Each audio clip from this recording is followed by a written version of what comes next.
John chapter 13, Jesus is with his disciples at the Last Supper, trying to explain all that's going to happen. The disciples are confused, but they do understand that Jesus is going to die soon. And then he tells them this. Jesus says, I give you a new command, love one another. Just as I have loved you, you are also to love one another. By this, everyone will know that you are my disciples if you love one another. Now, what's interesting here is that Jesus calls this a new command, which doesn't seem to make a lot of sense because all throughout Scripture we are told to love God and love our neighbor. What makes this new or different? Well, what makes this different is that Jesus has actually deepened this command. He's lived it out, and he showed us that our neighbors are also our enemies.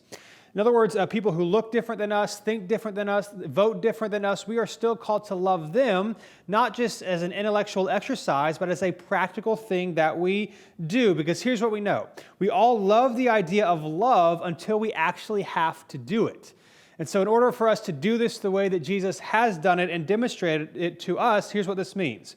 That in order for you and I to love like Jesus, we have to be with Jesus.